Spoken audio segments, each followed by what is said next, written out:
Welcome to the channel. तो आज के सेशन में हमारी बात है लिम्फ के बारे में। छोटा टॉपिक है और पिछले सेशन में in the previous session we have discussed about the types of blood vessels. तो ब्लड वेसल के हमने टाइप के बारे में बात की थी। उसमें एक टाइप था capillaries. Capillaries are so thin, okay, कि उसमें से जो आरबीसी को भी अगर पास होना है, even in some capillaries in our body are so tiny, so thin that even RBCs can pass through them one by one. एक लाइन बनाकर आरबीसी को पास होना पड़ता है। कुछ कैपिलरी इतनी पतली होती है बॉडी में, तो आप इमेजिन कर सकते हो कि कितनी ये पतली रहेगी, थीन होगी। अब कैपिलरीज की यहाँ पर बात हमने क्यों की? क्योंकि आज हम बात करने वाले हैं साथ में कंपोनेंट्स ऑफ ब्लड। उसमें आरबीसी आता है, तो आरबीसी की एक बात होगी यहाँ पर।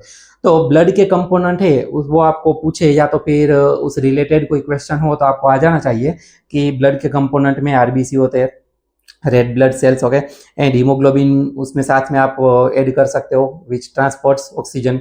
डब्ल्यूबीसी वाइट ब्लड सेल्स है, तो it fight against it helps to fight against disease. और उसके बाद आप बोल सकते हो platelets which are blood clotting cells, okay, यानी कि प्लेटलेट्स है वो हमारी बॉडी में ब्लड को थोड़ा क्लॉट करने की, या तो आप बोल सकते हो कि थीकन करने की ट्राई करते हैं, ओके, हेल्प करते हैं, ताकि ब्लड है वो छोटी छोटी, बहुत छोटी कैपिलरीज है, कुछ जगह है जहां से वो लीक ना हो बॉडी से, या तो बॉडी उसको होल्ड करके रख सके और भी अच्छे से। There are many other functions, but main यहाँ पर है प्लेटलेट्स, आरबीसी है, आप बोल सकते हो साथ में WBC, okay, haemoglobin T cells होते हैं, हमारी इम्यूनिटी सेल्स, बट उसमें तो बहुत सारी वेराइटी होती है। बट यहाँ पर ये छोटी सी बात थी। अब हम स्टार्ट करते हैं लिम्फ। तो आज हम लिम्फ का जो टॉपिक है उसके बारे में बात कर रहे हैं। तो फर्स्ट ऑफ ऑल लिम्फ है क्या? देखो, ब्लड हमारी बॉडी में पास हो रहा है आर्टरी से, वेन से, कैपिलरी से। तो जब कैपिलरी, मैंने बताया था कि उसकी दीवारें तो बहुत पतली होती है, राइट, उसकी walls. So whenever blood is passing through the capillaries, okay, passing through the blood vessels, so some amount of blood plasma, protein and some blood sales.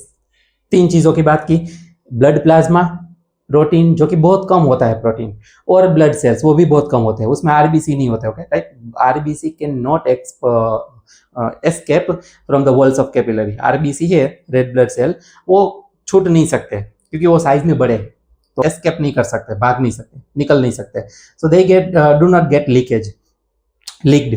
But यहाँ पर हमने लिम्फ है उसमें बात की कि इट फॉर्म्स बाय लीकेज। लेकिन ये लीकेज किसका है? तो ब्लड प्लाज्मा,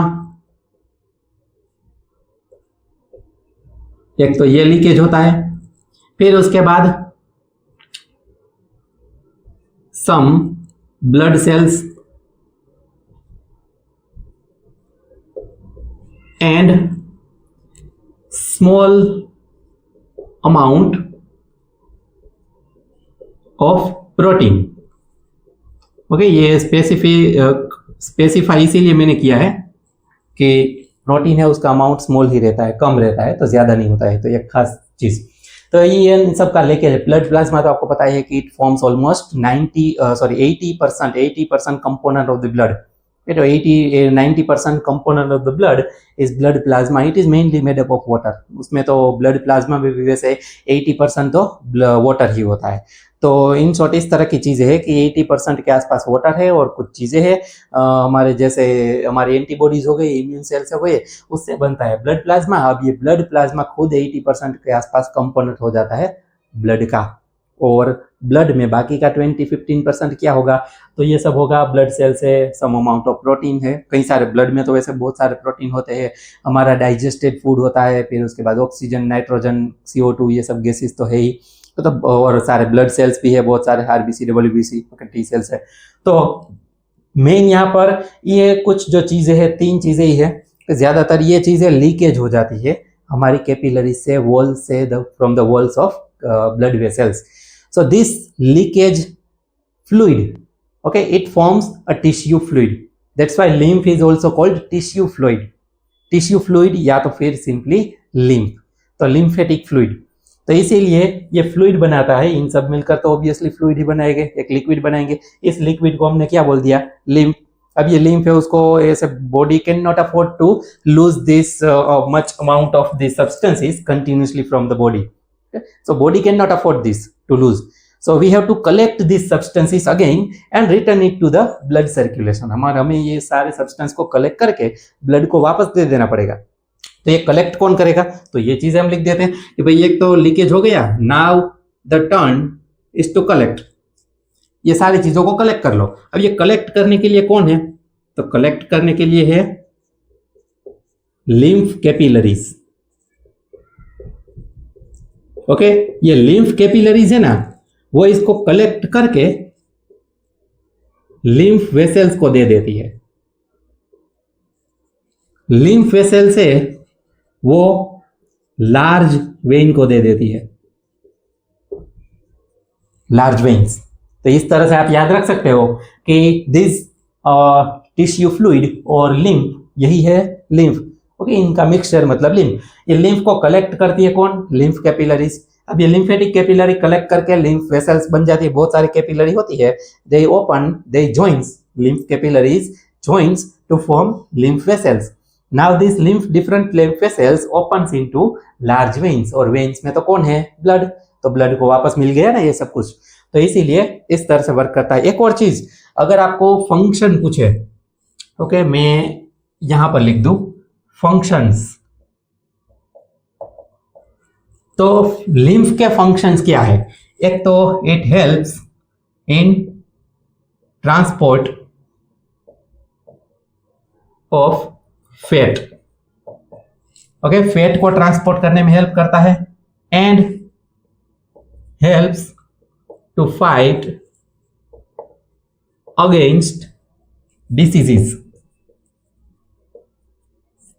ये चीजें इंपॉर्टेंट है, fat and diseases. Okay right. तो दो फंक्शन हो गए लिम्फ के. आपको पूरा एक्सप्लेन कैसे करना है, आपको बोल देना है कि whenever blood is passing through the blood vessels or capillaries, some amount of blood plasma and some blood cells and less amount of protein gets leaked into the intercellular spaces or in the tissues. Okay, this is called tissue fluid or lymph. New point करके again, this lymph will be collected by lymphatic capillaries. Lymphatic capillaries join, comma करते जाना है कि coma करके बोल दो कि lymphatic capillaries join together to form lymph vessels. Now these lymph vessels open into large veins, so to return the lymph to blood circulation. Okay, फिर new point करके अगेन लिख दो कि the function of lymph are transportation of fat and fight against diseases. अभी fat को कैसे transport कर जाता है? फैट भी इसमें लीकेज हो जाता है क्या? इस तरह से नहीं है. ये लिम्फ कैपिलरीज है ना, लिम्फ वेसल्स जो है वो प्रेजेंट होती है हमारे विलाई में, जो कि हमने डाइजेस्टिव सिस्टम में बात कर ली थी. In the small intestine there are finger like projections inside the wall of small intestine, they are called villi. और ये विलाई है ना, उसके अंदर ये प्रेजेंट होती है कैपिलरी. तो हम जो खाते हैं वहां से फैट डाइजेस्ट होता है. ओके, लाइपेज डाइजेस्ट कर रहा था और फैट को पहले तोड़ रहा था कौन? बाइल. और उसके बाद लाइपेज उसको डाइजेस्ट कर रहा था. अगर याद नहीं है तो फिर से वो एक बार रिमाइंड कर लो.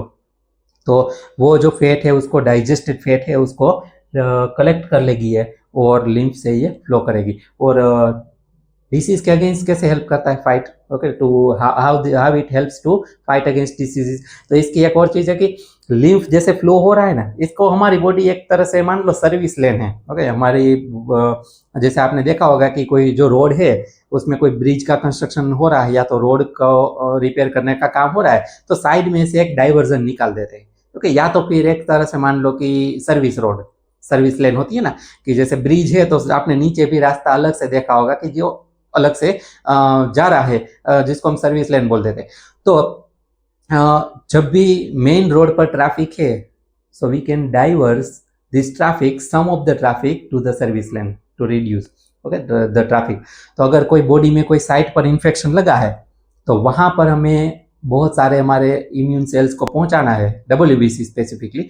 ओके, तो इस तरह के इम्यून सेल्स को, कुछ इम्यून सेल्स को पहुंचाना है, तो वहां पर ये हमारी बॉडी लिम्फ में उसको ऐड कर देगी.